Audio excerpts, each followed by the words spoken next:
Bonjour à tous, on se retrouve aujourd'hui pour le 11e jour du procès de Mazan. Donc nous sommes à la 3e semaine et très honnêtement, ceux qui étaient en live sur Twitch avec moi savent que je n'ai pas très envie de faire ce jour parce que j'ai un petit peu regardé des bribes de tweets qui sont passés. En fait, aujourd'hui, Dominique Pellicot est revenu et qu'il a fait certaines révélations et certaines très compliquées à entendre. C'est pas facile à entendre. Je suis prête, je suis préparée. Je me suis armée mentalement pour pouvoir lire tout ça et je vous propose qu'on commence de suite. Alors, aujourd'hui on va lire le thread de Marion Dubreuil, du coup. Pareil, je vous mets toujours les liens dans les descriptions si vous voulez aller suivre ces journalistes. Je vous propose qu'on commence de suite. 11e jour au procès de Mazan, à Avignon, où comparaissent 51 hommes accusés de viol aggravé, avec le retour de Dominique Pellicot, le principal accusé, dans le box. Dominique Pellicot est bien présent. Il est désormais assis sur une chaise de bureau dans le box. À l'entrée de la cour, tout le monde se lève, à l'exception de Dominique Pellicot, qui a dû obtenir comme aménagement de rester assis pendant les débats. Le président va rendre compte du rapport médico-légal. L'accusé, sur le plan physique et mental, est en état de comparaître. Un ensemble de mesures particulières est proposé. Une pause de repos toutes les 15 à 20 minutes, après 90 minutes d'audition. Un fauteuil pour qu'il puisse rester assis dans le box et un matelas dans la geôle pour qu'il puisse se reposer dans les temps de pause, précise le président. Le président propose de donner la parole à Dominique Pellicot. S'il l'accepte, nous aborderons l'aspect personnalité puis les faits dans leur globalité. Le président demande aux autres avocats de ne pas aborder les situations individuelles. Je souhaiterais qu'on puisse ensuite donner la parole à Madame Pellicot si elle l'accepte, poursuit le président. Madame Pellicot, je vous demande de rester attentif. Là, c'est le président qui parle. Je vous demande de rester attentif au motif de renvoi. Le magistrat lit un résumé qui indique que Monsieur Pellicot n'a eu de cesse de reconnaître les faits et même de les revendiquer. Le président dit: vous êtes donc renvoyé pour crime de viol aggravé contre votre épouse et Madame X, donc l'épouse d'un des co-accusés, et captation d'images impudiques sur votre fille et vos belles-filles. Micro en main, Dominique Pellicot répond: je reconnais les faits dans leur globalité. Monsieur Pellicot, nous avons repris le fil de votre vie. Voulez-vous prendre la parole? Oui, je préfère prendre la parole. Née le 27 novembre 1952, ma mère, une très belle femme brune, passait son temps à travailler. Mon père, jamais là, j'ai été élevée par ma grande sœur. Le restaurant a périclité dans les années 59-60. Nous sommes arrivés dans un lieu magnifique, un château en déshérence, sur petite annonce à la radio, avec des repris de justice, des anciens d'Algérie, d'Indochine qui m'ont toujours chouchouté. Dominique Pellicot évoque le viol qu'il a subi à 9 ans de la part d'un infirmier quand il a été hospitalisé pour une blessure à la tête. Il m'a dit: je m'appelle Basile, est-ce que tu veux des bonbons? C'est là qu'il renifle. Ça a commencé par des caresses, j'ai senti une moustache dans mon derrière, puis une odeur, et puis plein d'autres choses que je n'ai pas compris. Dominique Pellicot renifle. Je pense que il s'est mis à pleurer. La famille Pellicot quitte ce centre. Il signe comme apprenti à 14 ans. Ses parents refusent qu'il poursuive ses études. J'étais content, j'étais licencié dans un club, même si j'avais toujours ce traumatisme derrière moi. Dominique Pellicot sur un chantier. J'ai entendu une femme et on m'a attrapé par le col et on m'a dit: elle va te dépuceler. Une femme en train de subir un viol par d'autres hommes. On m'a mis la tête dans son sexe et j'ai vomi. En gros, il était sur un chantier, il y a quelqu'un, il l'a attrapé, sorti de nulle part, et il lui a dit: viens, on va te dépuceler, et ils lui ont foutu sa tête dans la... Ok. Après, on va venir me dire, non, la masculinité toxique, ça n'existe pas. Un exemple. Dominique Pellicot dit qu'il s'agissait d'une petite handicapée qui habitait... Oh mon Dieu... qui habitait tout proche. J'ai eu mon CAP à 17 ans, mon permis en 1971, et cette belle rencontre, il pleure. C'était trop lourd à porter, j'ai tenu 40 ans. Je ne lui reproche rien, j'étais très heureux avec elle. Il parle de Gisèle, la rencontre avec Gisèle. On a eu 3 enfants, et 7 petits-enfants que je n'ai jamais touchés. Je suis un violeur, comme les autres dans cette salle, ils savaient tout. Rumeurs sur les bancs de la défense. Ils ne peuvent pas dire le contraire, dit Dominique Pellicot. Dominique Pellicot encore: elle ne méritait pas ça, je le reconnais face à elle. Gisèle Pellicot a remis ses lunettes fumées.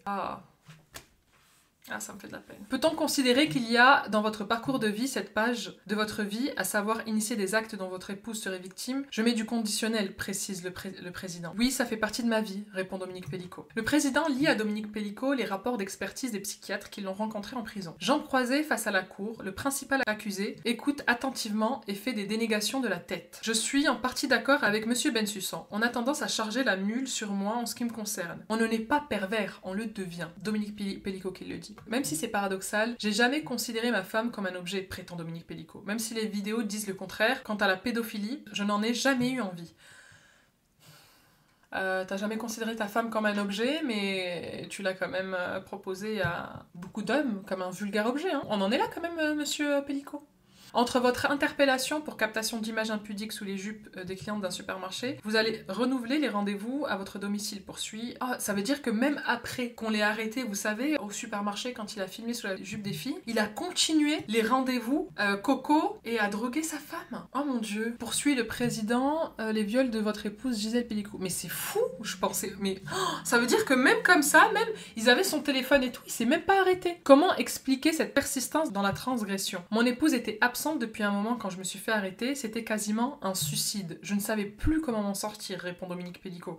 Mais il est malade. Je savais qu'en me faisant arrêter, prétend Dominique Pellico, il n'y aurait qu'à tirer le fil d'Ariane de mes disques durs. Vous n'êtes pas obligé de me croire. J'ai pris conscience du mal que j'ai fait depuis 3 ans grâce au psy. On ne naît pas comme ça, on le devient. J'ai beaucoup réfléchi, j'ai beaucoup écrit. Faire le tour de la vie de quelqu'un en 1h15, c'est léger, lance Dominique Pellico, qui critique l'expertise psychiatrique du docteur Bensussan. On a plutôt le sentiment que vous voulez jouir de ce système jusqu'au bout, au détriment de votre épouse. Je pense pas qu'il y ait beaucoup de contacts pris après mon interpellation, même si j'ai eu une part de plaisir. Le président s'enquiert de son état de santé. On peut continuer. Gisèle Pellico revient à la barre. Il est difficile d'entendre de la bouche de monsieur Pellico ce qu'il vient de dire. Pendant 50 ans j'ai vécu avec un homme dont je n'imaginais pas une seconde les viols avec les hommes derrière moi. Pas une seconde je n'ai douté de cet homme. Je lui ai redonné mes 2 mains à couper. Je n'ai pas vu ses failles. Je ne me rappelle que d'une nuit où je me suis réveillée, où il pratiquait un viol et je l'ai oublié dès le lendemain. Dominique Pellico s'adresse à son ex-épouse sur proposition du président. Il dit « Je regrette ce que j'ai fait, même si c'est impardonnable. » Une assesseure l'interroge sur l'inceste de son père avec la petite fille accueillie dans sa famille. « J'ai vu la situation se dégrader, admet Dominique. J'ai plus honte de mon père qu'autre chose finalement. Je n'ai pas fait mieux que lui dans un autre domaine. » Dominique Pellico dit avoir envisagé le suicide quand il a appris que son ex-épouse avait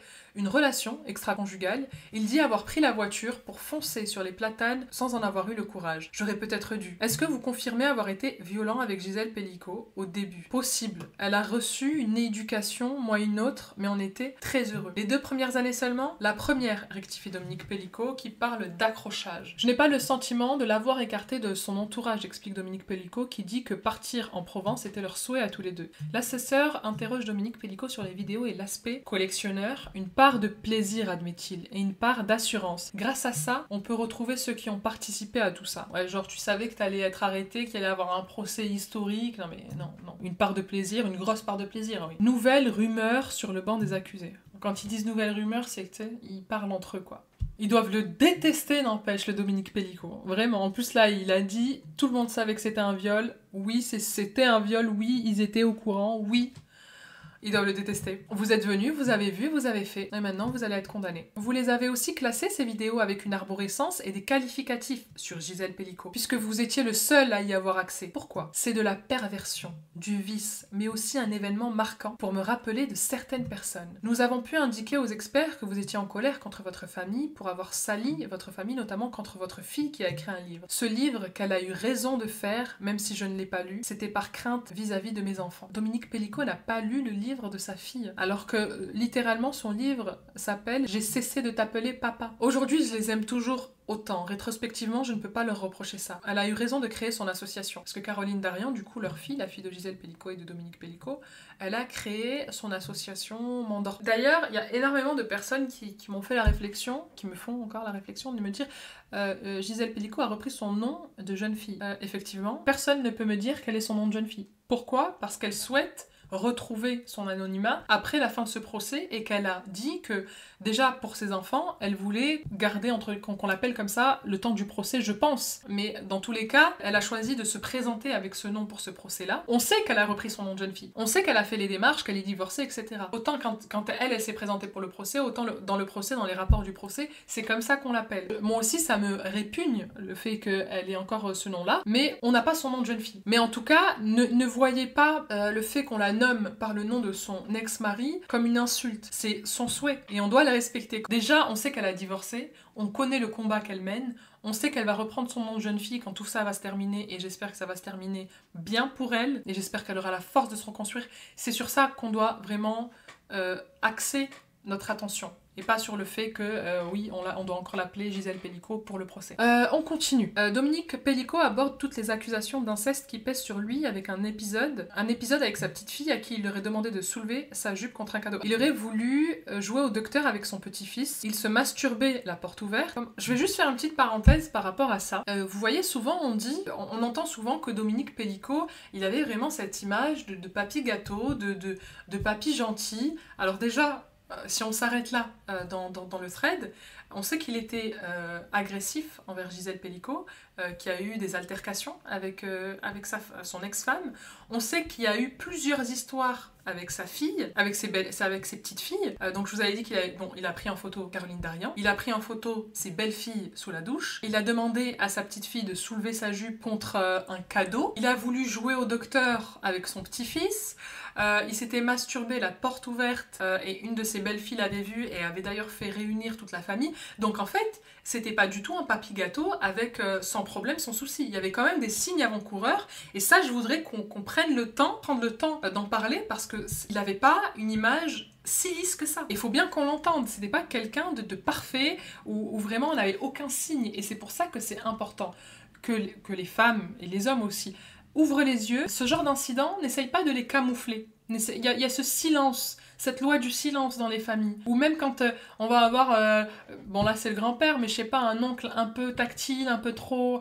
On sent dans notre intuition qu'il y a quelque chose qui va pas, ou qui fait des choses qu'il faut pas. C'est ces gens-là qu'il faut surveiller. C'est ces gens-là qu'il faut déjà avoir une méfiance, et en plus de ça, surveiller plus. Quand on dit all men, on y est là, on y est. En fait, c'est pour ça que le all men, il a son importance quand on dit all men. Parce que quand tu vas avoir une réflexion de all men, quand il va se passer des trucs comme ça, où il y a papy qui demande de jouer au docteur, de soulever la jupe de la petite, etc. Quand il se passe des choses comme ça, quand t'as une mentalité all men, tu es sur tes gardes. Mais quand t'as une mentalité not all men, tu te dis, c'est papy gâteau, petit papy à la retraite, retraité agent immobilier, il a une petite vie tranquille, on va pas se méfier.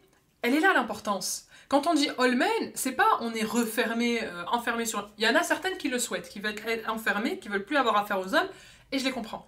Mais quand la réflexion et la mentalité all men, c'est ça. Même quand tu te dis, non, pas lui, si, peut-être lui, je me méfie. C'est ça, et c'est pour ça que quand vous nous dites not all men, vous rentrez dans la logique de ça. Parce que même sa femme n'arrêtait pas de dire moi j'ai rien vu. Quand sa belle-fille elle est venue la voir pour lui dire mamie, j'ai vu grand-père en train de se pignouf, la porte ouverte, elle lui a dit non mais t'es trop sensible. Mais c'est parce que dans sa tête c'était du not all men. Alors que si elle avait une réflexion all men, elle aurait peut-être pu se méfier un peu plus et du coup peut-être que tout ça ne serait pas arrivé. Donc c'est de la prévention. Et c'est pas quelque chose pour stigmatiser les hommes, c'est vraiment quelque chose pour venir protéger les femmes. Et aussi les hommes, puisque lui-même, s'il avait été protégé, si quelqu'un l'avait protégé de cet infirmier, peut-être que toute sa vie aurait été complètement différente. Et comme il l'a si bien dit, c'est culotté de sa part, mais il l'a très bien dit, on ne naît pas mauvais, on le devient. On ne naît pas violeur, on le devient. Écoutez les personnes qui ont vécu des violences sexuelles. Écoutez-les, vous verrez. Et vous verrez à quel point c'est difficile de ne pas sombrer après ça. Bref, on continue. Donc, Dominique Pelicot aborde toutes les accusations d'inceste qui pèsent sur lui. Là, on va revenir sur l'agression sexuelle subie à 9 ans. Comment expliquez-vous que votre frère a minimisé les faits? Vous parlez de viol, il parle d'attouchement. Mon frère a dit que j'ai été simplement tripotée. Il aurait pu faire enfermer mon père, il a manqué de sens de justice. Vous auriez assisté à des ébats sexuels de vos parents, ce qui constituerait une initiation traumatisante. Oui, malheureusement, pendant les vacances dans l'Hérault, mon frère sortait, j'étais seule le soir et j'ai vu ma mère obligée de faire certaines choses. Oh mon Dieu. Franchement, les parents qui veulent pas comprendre que les enfants, ils sont pas faits pour voir tout, pour tout entendre, et surtout que les enfants ont un cerveau qui fonctionne. Allô? Vos enfants ont un cerveau qui fonctionne. Oui, ils se rappellent de tout. Ça laisse une trace. Dites-vous qu'au moment où, même avant même de naître, même dans le ventre de la maman, il y a tout qui s'imprègne, ils s'imprègnent de tout. Je l'ai entendu dire non, ça c'est Dominique Pelicot qui parle. Je l'ai entendu dire non, mais ça a continué, précise Dominique Pelicot. Vous avez dit, j'étais très heureux avec Gisèle Pelicot, est-ce que vous avez aimé? Est-ce que vous vous êtes aimé? Je pense qu'elle a voulu dire. J'ai été fou d'elle, c'était celle qui remplaçait tout. Je l'ai énormément aimée et je l'aime toujours. Je l'ai bien aimée, 40 ans, mal aimée, 10. Parce qu'ils sont restés en tout 50 ans. Pendant 40 ans, t'es bien comporté avec elle, entre guillemets, hein, parce qu'on On sait qu'il y a aussi des accusations de meurtre sur d'autres histoires. Et pendant 10 ans, c'est là qu'il l'a violée pendant 10 ans, qu'il l'a fait violer aussi pendant 10 ans. Si je dois faire un petit commentaire encore, je suis désolée, hein. En plus ce thread il est un petit peu long, mais j'ai vraiment besoin de décortiquer un peu ça avec vous. Mais quand il dit qu'il l'a aimée pendant 40 ans, à mon avis, qu'il était fou d'elle, qu'il a énormément aimé, et qu'il l'aime toujours même aujourd'hui. Je pense pas qu'il sache ce que c'est l'amour, hein. Parce que quand tu fais subir ça, je suis désolée, tu n'aimes pas. Tu n'aimes pas. Les experts estiment que vous aviez un ressentiment à son égard quand elle partait en région parisienne pour garder vos petits-enfants. Je ne lui ai jamais reproché, être seule sans elle, c'est la moitié de moi qui part. Quand ça a duré longtemps, c'était dur. C'est pour ça que quand elle rentrait pour te voir, t'appelais d'autres hommes. Ok. Ma femme avait un cœur en or. Elle n'a jamais été une femme soumise. Oh putain, je viens de me rappeler l'épisode où il écrit sur un marqueur je suis une bonne soumise là. C'était oh putain. Et il ose dire, franchement, ça doit être affreux pour Gisèle Pelicot. Je suis abattue là. Là, je suis abattue. Je suis abattue. Elle a jamais été une femme soumise et c'est ce que tu voulais en faire, une femme soumise. Et tu l'as détruite comme ça alors qu'elle l'était pas, quoi. Putain, ça me rend folle parce qu'il y a tellement de femmes qui souffrent. Elles sont pas forcément soumises, mais un petit peu quand même. Elles se sacrifient. Et là, t'as une femme qui l'était pas forcément. Je minimise pas les sacrifices qu'elle a fait dans sa vie, mais là, en gros, c'est limite ça qui lui reprochait, quoi. Dans sa réponse, moi, c'est ce que je comprends. On continue. Elle faisait ce qu'elle estimait nécessaire. Comment expliquez-vous que vos traumatismes ne soient arrivés qu'à 60 ans? J'avais le nez dans le guidon parce que j'ai beaucoup, beaucoup travaillé. L'importance d'aller faire des thérapies. Parce que même à 60 ans, les traumatismes d'antan peuvent se réveiller. Il faut régler tout ça. Quand j'ai arrêté, j'étais totalement désœuvrée. J'ai eu le malheur de mettre les yeux sur le net. Ah, la pornographie, on va en parler. En 2010, quand vous êtes arrivé la première fois, vous n'avez pas envisagé de soins. On m'a mis une amende quand vous avez été arrêté. Ah oui, quand il a été arrêté en 2010, la première fois, il n'avait pas envisagé de soigner sa maladie. On m'a mis une amende. La psy m'a demandé, je sais plus elle était de combien l'amende, je crois que c'était 100 €, un truc comme ça. 100 balles et 1 mars, alors que ce monsieur allait totalement vriller. Faudrait peut-être changer les condamnations quand il se passe ce genre de choses, parce qu'un homme qui filme en dessous des jupes des filles, ce n'est pas normal, il faudrait peut-être, l'accompagner. La psy m'avait demandé, il a fait une séance de psy, alléluia, la psy m'a demandé si je me souvenais de ma naissance, j'ai arrêté. Ouais, genre, la question pour lui, elle était pas... ok. Les psys, ils demandent si on se souvient de sa naissance. Qui se souvient de sa naissance? Pas moi. C'était la famille idéale. C'est moi qui ne l'étais pas. Pourquoi n'alliez-vous pas avec votre femme en région parisienne? J'avais un chien et des travaux à surveiller. Vous dites avoir pris conscience du mal que vous avez fait. Ce que Madame Pelicot ne parvient pas à comprendre, c'est alors que vous assistez à son déclin. Ses inquiétudes, ses rendez-vous neurologiques. Pourquoi ne pas avoir trouvé la volonté d'arrêter ce que vous lui faisiez subir? Cette question, j'ai hâte de connaître la réponse. L'addiction était plus forte. Le besoin croissant. Oh, c'est horrible. J'essayais de la rassurer. J'ai trahi sa confiance. Putain. Elle devait revenir de ses rendez-vous médicaux, lui raconter alors que lui savait ce qu'il lui faisait subir. Il savait. J'ai trahi sa confiance, j'aurais dû arrêter bien plus tôt, ne pas commencer du tout. Ça aurait été encore mieux, mais je traîne trop de choses derrière moi, répond Dominique Pelicot. Non, non, non, je suis désolée. Je suis désolée. Tu dis que tu l'as aimé, tu dis que tu l'aimes toujours, donc que tu n'as pas cessé de l'aimer. Et t'as pas au moins, je sais pas moi, pris une séance chez un psy pour lui raconter ce qui se passe. Rien, rien. Même pas pour lui raconter dans les détails, parce que le psy il aurait appelé la police, mais au moins pour essayer de parler de ton passé, parce que il le dit là, je traîne trop de choses derrière moi. Donc ça veut dire que c'est parce qu'il avait tout ce passif qu'il a fait tout ça. C'est comme ça qu'il l'explique, qu'il lui a fait subir tout ça. Ok, ne parle pas peut-être de ce que tu fais subir parce que tu vas te faire arrêter immédiatement, mais parle de ce qui s'est passé avant pour essayer de régler, pour essayer de t'arrêter au moins. Il l'a pas fait. Donc je suis désolée, ce monsieur ne l'aime pas. Vous l'avez exposée au VIH. Elle a eu un accident de voiture. Ah oui, mais tu m'étonnes avec les absences. Elle a eu un risque de régurgitation, poursuit Maître Babonneau. Est-ce que vous en aviez conscience à l'époque? Je ne pouvais pas les ignorer, répond Dominique Pelicot. Je ne l'ai jamais laissé seul. Celui qui était porteur du VIH m'avait fourni un faux test, assure Dominique Pelicot. Ah, votre famille est un champ de ruines. Vos proches sont sous les décombres. Vous les avez entendus, reprend Maître Camus. Pour les enfants, tous dans une quête désespérée de vérité. Êtes-vous prêt à répondre à cette attente vitale? Je l'ai compris que j'ai failli disparaître plusieurs fois. J'étais le patriarche de cette famille construite avec mon épouse. Je suis prêt à leur dire qu'il ne s'est rien passé d'autre droit dans les yeux. Il y avait une volonté de salir, d'humilier, d'avilir. N'y avait-il pas aussi de la haine à l'égard de Gisèle Pelicot, poursuit Maître Camus? Non, jamais eu de haine vis-à-vis de ma femme. Je ne peux pas entendre ça. J'ai eu que de l'amour pour... Pardon. Pardon. Alors, je veux bien qu'on repart sur le truc passif. Non, le passé, c'est le passé. Les violences sexuelles, etc. J'entends.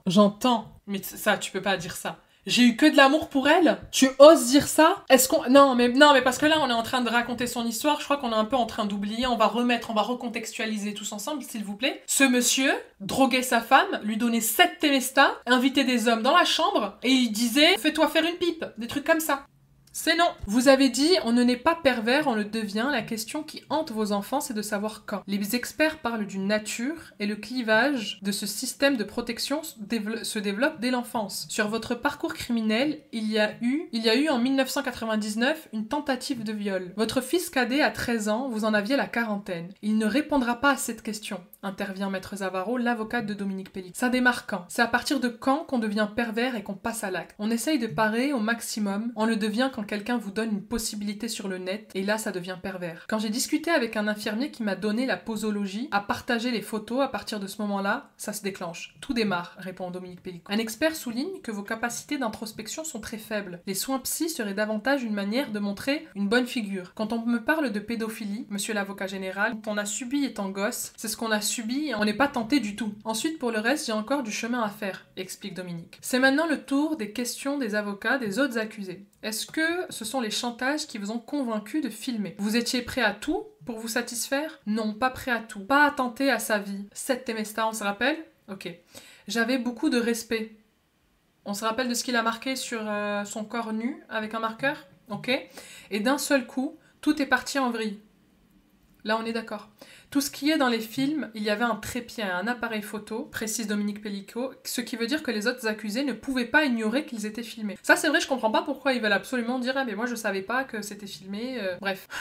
Vous aviez des pulsions? Demande Maître El Bouroumi. Non, répond Dominique Pellico. C'était des actes réfléchis, forcément organisés. Vous étiez capable d'attendre? Ça dépendait. Je n'ai jamais été programmé instantanément. Les experts disent de vous que vous aviez une tendance à la manipulation, poursuit Maître de Palma. Je ne peux pas dire le contraire avec mon épouse. Seulement avec votre épouse? Vous n'avez manipulé personne d'autre? Seulement elle. Maître El Bouroumi revient sur la question de la confiance. Vous faites confiance à ces hommes en 15 minutes. Moi, je fais confiance à ces hommes qui savent pourquoi ils viennent. Vous faites confiance de suite. Viens, on va violer. Est-ce que aujourd'hui vous avez envie de paraître comme un héros pour votre femme, quitte à sacrifier certains hommes qui ne savaient pas? Je ne me considère pas comme super-héros, ce n'est pas moi qui poursuis ces hommes. Je dis juste la vérité. Maître Paul-Roger Gontard interroge Dominique Pellico sur la seule et unique visite dans une boîte d'échangistes avec son ex-épouse. J'ai bien suivi qu'il y avait un blocage, je n'ai pas voulu la forcer, peut-être en 2009, explique l'accusé.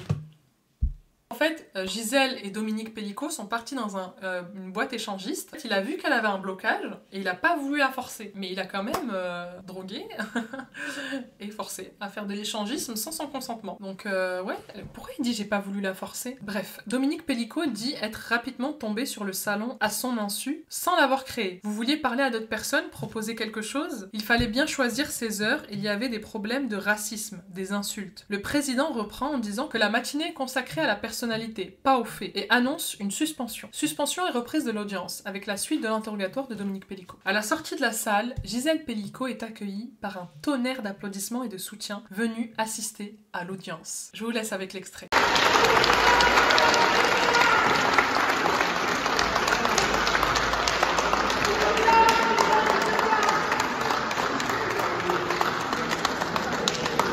Ça fait vraiment chaud au cœur de voir autant de soutien. J'espère qu'elle le prend bien, que ça lui donne vraiment de la force et la force de continuer. On continue. Dominique Pellico est de retour. Dans le box face à lui, Caroline Darian a rejoint sa mère Gisèle Pellico sur le banc des parties civiles. Avant de reprendre, le président demande à ce que les absences... On parle beaucoup de la force de Gisèle Pellico, de son courage, mais je voudrais quand même souligner Caroline Darian, elle a un charisme, une force, elle a vraiment une force de dingue. On sent que c'est une femme qui a peut-être bâti un mur devant elle, enfin autour d'elle, mais en tout cas, je la sens vraiment très très forte. T'as aussi une obligation d'être forte dans ces moments-là, parce que tu ne peux pas. Si tu flanches, tu peux être détruite, quoi. D'ailleurs, je vous conseille d'aller lire son livre si vous l'avez pas lu. Interrogée sur une éventuelle bisexualité, Dominique Pellico répond qu'il est hétérosexuel, Interrogé plus précisément sur des actes avec un homme sur des vidéos, je ne l'ai pas vu arriver. Bah oui, je crois qu'il y avait on l'avait vu ça sur une ancienne vidéo. Il y avait un mec, quand il s'est rendu compte qu'en fait Gisèle Pellico, elle était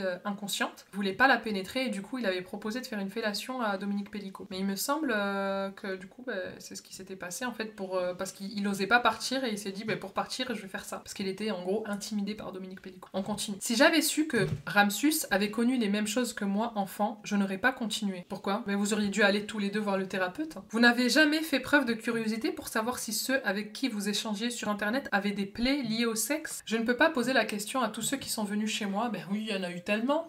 Ils venaient pas pour ça, je ne suis pas psy, répond Dominique Pellico. Oui, mais vous en avez tous besoin là. Tous, un par un. C'est maintenant à Maître Zavaro qui interroge son client et lui fait rappeler que pendant l'instruction, il a déjà souffert des mêmes pathologies rénales qui l'ont empêché de comparaître jusque-là. Pour être clair, et puisqu'elle est dans la salle, est-ce que vous avez drogué ou violé votre fille? Caroline, il s'adresse directement à elle. Oula, je tremble. Je ne t'ai jamais violée, jamais droguée, c'est impossible. Je ne t'ai jamais fait ça, assure Dominique Pellico face à sa fille qui hoche la tête en dénégation. Interrogé par une avocate de la défense sur le délai qu'il a eu de raconter ce qu'il a subi dans l'enfance, il dit que son frère niait tout de l'inceste et les violences. Mon frère a été écœurant, dit-il. Pourquoi personne n'a dénoncé l'inceste sur cette petite fille victime de votre père? Pourquoi personne n'a rien fait? Vous savez, dans les familles, il y a une certaine omerta. D'ailleurs, il en a profité de cette omerta lui-même, puisqu'il avait des comportements déviants et que personne ne l'a dénoncé. Ma sœur, elle a fui mon père, j'ai pas fermé les yeux, j'étais pas majeure. Vous enfiliez des culottes à trous à votre épouse, comme celle... Oh, qu'est-ce que c'est que ce détail que je ne voulais pas voir?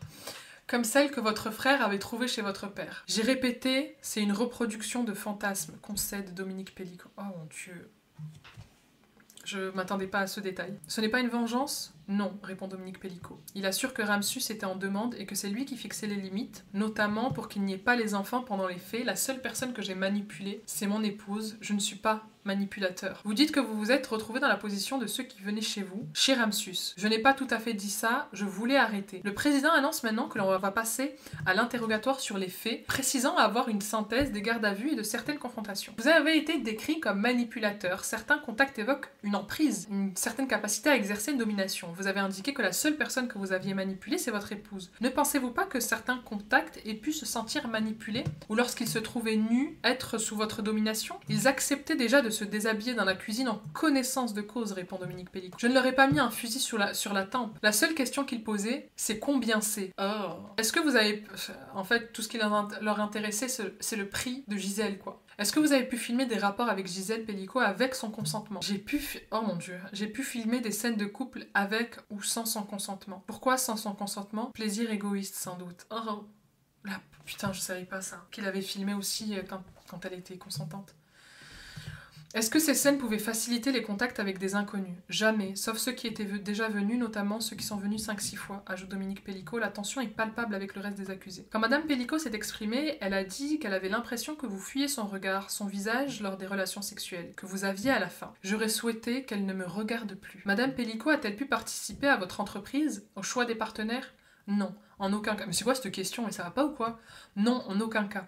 Quel est l'intérêt de présenter votre épouse à des hommes dans des galeries marchandes, conscientes, debout dans la vie de tous les jours? C'était à la demande du co-accusé. Parce qu'on l'avait vu ça, il avait demandé à pouvoir voir à quoi elle ressemblait et il avait suivi dans un supermarché. C'est dégueulasse. Quant à l'épouse de Ramsus, sur les photos, elle avait de l'eczéma et je m'en inquiétais. Il m'a dit que je pouvais la voir tel jour, à telle heure. On parle d'une personne humaine ou d'un animal, s'alarme le président. Oh putain, le président qui est humain.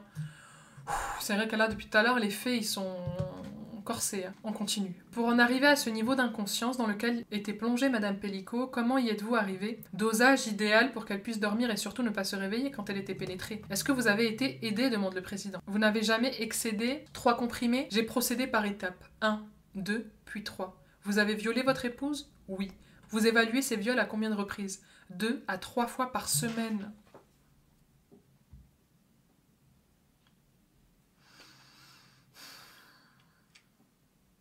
2 à 3 fois par semaine. Laissez-moi le temps de process.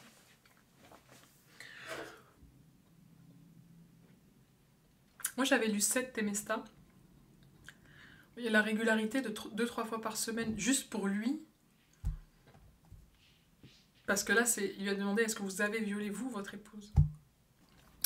2014, un fait déjà là, ça ne cadre pas avec des viols plusieurs fois par semaine avec des tiers. 2015, un fait. 2016, 4 faits. 2017, 7 faits. 2018, un peu plus de 18 faits. 2018, un peu plus de 17 faits. 2019, encore plus. Et 2020, encore plus. Est-ce que vous avez filmé plus au fil des ans? Non. J'ai filmé au fur et à mesure des personnes qui venaient, répond Dominique Pellicot. Je me demande est-ce qu'ils peuvent lui demander c'est qui les autres accusés qu'ils n'ont pas pu identifier, du coup. Vous avez utilisé l'endormissement comme moyen de satisfaire vos besoins? Oui, répond Dominique Pellicot. Pour pratiquer des actes sexuels qu'elle vous avait toujours refusés? Oui. À partir du moment où un infirmier m'a donné la posologie. Sur Coco, quelle était votre technique d'approche? On me contacte sur le salon à l'insu, puis on bascule en privé où j'explique qu'on peut profiter de ma femme endormie. A-t-il été question de triolisme? Jamais. Vous avez envoyé des photos de Gisèle Pellicot, pas avec son visage. Vous aviez demandé des photos des sexes en érection de vos contacts. Je souhaitais quelqu'un de capable... Je souhaitais quelqu'un capable de bander réellement, répond Dominique Pellicot. Vous expliquez avoir pu abuser de votre épouse sur un retour de vacances sur une aire d'autoroute? Oui. Seul, sans un tiers? Oui. Quelle était la consigne sur le port du préservatif? La consigne était de venir avec un test. Rumeur sur le banc des accusés. Putain. En gros, il y a des accusés qui étaient là. Putain. Vous avez systématiquement filmé les faits? Oui. Est-ce que vous avez subi du chantage de la part d'individus? Oui. J'ai eu du chantage par l'argent, 3 000, 5 000 par photo. J'ai reçu des menaces. J'ai poursuivi 2 personnes le soir chez moi. Dominique Pellicot proposait également du Viagra à ses contacts. Mais c'était une véritable pharmacie, notre Dominique. Dis donc. Mais où est-ce qu'ils trouvent tous ces médicaments? C'est pas possible. S'ils avaient des problèmes au moment des appels, ça a été très rare. Alors, on est content de savoir qu'il n'y avait pas de soucis pour bander. Est-ce que l'un de vos contacts s'est inquiété de l'état de Gisèle Pellicot? Aucun. Quand est-ce que vous transfériez les vidéos sur un support informatique plus pérenne? Dans le quart d'heure qui suivit le départ. Oh, putain, le mec, direct, quoi. Il était là, prenait son disque dur, bam, bam, bam, dans le quart d'heure qui suivait. Il n'allait même pas se laver, ce gros porc. Est-ce qu'il est arrivé que le stockage soit insuffisant? Oui. Oh, putain. Est-ce que vous aviez transféré les vidéos en la présence d'un tiers perdant? Non. Reprise de l'audience avec question des parties civiles. Maître Babonneau revient sur les mises en scène. Comment expliquez-vous le besoin de la mettre dans des situations à l'opposé extrême de ce qu'elle était? Le côté pervers qui agit à ce moment-là, je n'en suis pas fière. Quand avez-vous vu qu'elle avait des MST? Vous n'avez pas arrêté, vous n'avez pas changé? Je n'ai pas le souvenir qu'elle m'ait partagé ce type de problème. Comment faisiez-vous quand ces hommes partaient? Je lui faisais une toilette et je la rhabillais. Oh mon Dieu. Ce matin, Monsieur Pellicot vous a évoqué qu'au vu de votre parcours, vous seriez incapable de pédophilie. Qu'en est-il de l'inceste? En aucun cas, je n'ai touché mes enfants et mes petits-enfants. Maître Camus interroge Dominique Pellicot sur les photos de Caroline Darian qui apparaît comme endormie, dénudée. Pourquoi ne pas en avoir pris de vos fils? Je ne suis pas attirée par les garçons, répond l'accusé. Oh mon Dieu, ça veut dire qu'elle était attirée par sa fille. Caroline Darian, énervée, lève le pouce en l'air avant de quitter la salle. En gros, elle a fait ça et elle est partie. Putain, la pauvre. Oh là là. Le répertoire Ma fille à poil, on l'a aussi créé à votre insu, s'agace Maître Camille, face à une dénégation de Dominique Pellicot qui refuse de reconnaître qu'il a lui-même pris les photos. En fait, là, il dit que c'est pas lui qui a pris les photos de Caroline Darian, alors qu'il avait des dossiers intitulés Ma fille à poil. Ma fille à poil. La fille à poil, c'était Caroline, donc c'est ta fille, donc c'est toi qui as pris les photos. Caroline Darian est de retour sur le banc des parties civiles. Ça va être tellement difficile pour elle, putain, qu'est-ce que je la plains.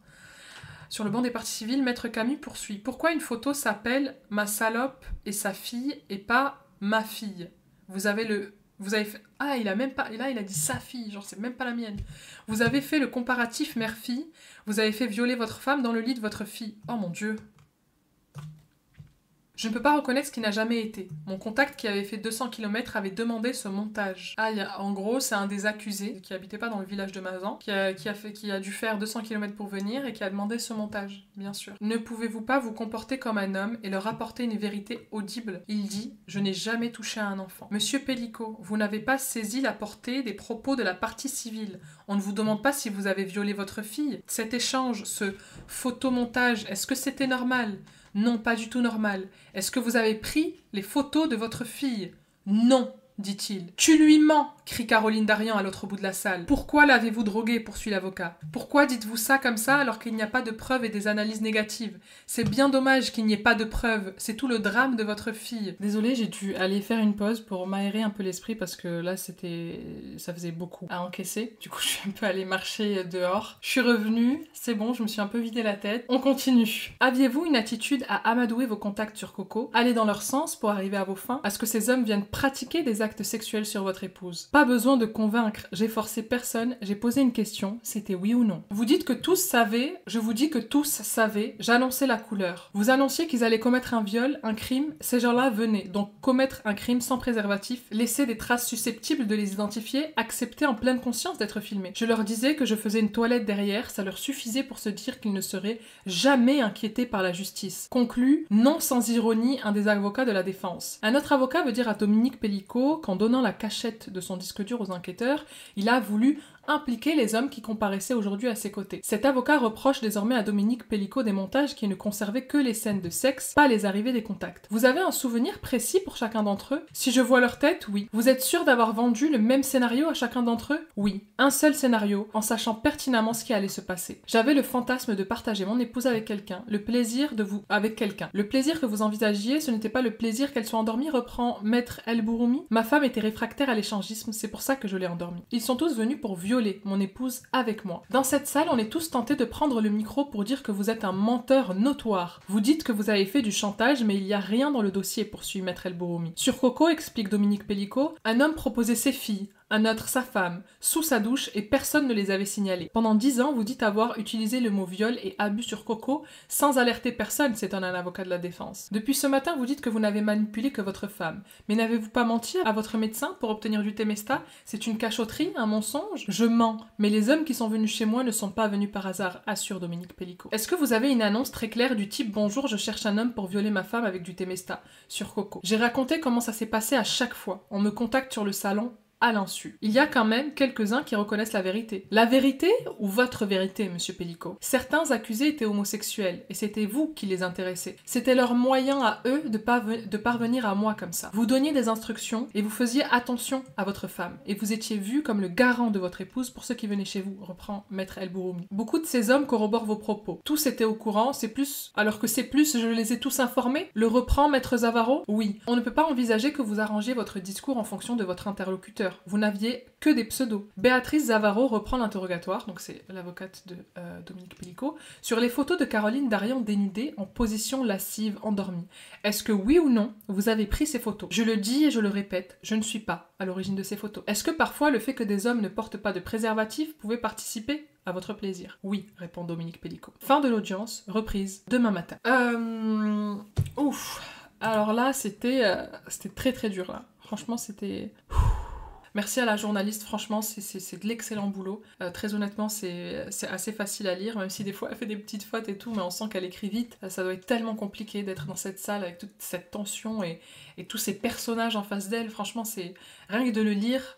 Et vous aussi de l'écouter, je pense que ça vous fait quelque chose, ça prend aux tripes en fait. Toutes ces révélations, entre guillemets, qui n'en sont pas vraiment, c'est juste qu'il revendique le fait d'avoir commis tous ces viols, il revendique le fait que tout le monde était au courant, et on voit bien que les avocats de la défense essayent coûte que coûte de défendre leurs clients et de dire qu'ils n'étaient pas au courant, etc. Mais clairement, ça tient pas la route. Et franchement, le fait que Dominique Pellicot assume, c'est clairement une bonne chose. Après, je vois pas comment il aurait pu se dérober, et je pense qu'il essaye aussi de trouver une espèce d'absolution, que de toute façon, on n'est pas ceux à qui il faut la demander, clairement pas. Il faudrait peut-être la demander, enfin, il a demandé plusieurs fois à Gisèle, et il a plusieurs fois dit qu'il regrettait, mais clairement, moi j'attends de voir l'issue de ce procès. Il est pas très clair aussi avec les photos de sa fille et les incidents incestueux avec ses belles-filles. Je comprends pas pourquoi il est autant sur ses gardes. Est-ce que c'est sûrement pour se protéger? Je sais pas.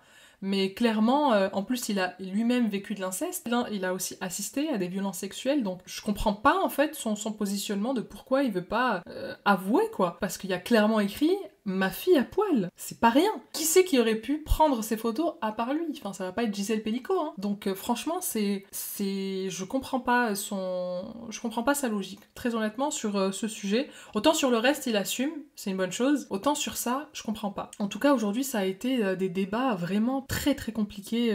Là, le procès, on est vraiment en train de rentrer dans les détails déjà de sa vie, hein. On a vu un peu ce qui s'est passé dans sa vie, dans le passé, etc. Mais en plus, il assume tout clairement, donc il est là, ouais, j'ai pris du plaisir pour ça, j'ai pris du plaisir pour ça. Et c'est très dérangeant, mais je pense que c'est nécessaire pour Gisèle, pour Caroline, d'entendre tout ça. Donc est-ce qu'on comprend vraiment? On comprend pas non plus toutes les parties où il dit je suis très amoureux d'elle, je l'aime toujours, etc. Je trouve ça tellement creepy. Tu n'aimes pas quelqu'un à qui tu fais subir ça. Ça, par contre, je trouve ça tellement déplacé, tellement hors sol de dire ça. Enfin bon, bref. En tout cas, j'espère que cette vidéo vous aura plu. N'hésitez pas à vous abonner à ma chaîne YouTube et je vous dis à bientôt pour de nouvelles histoires.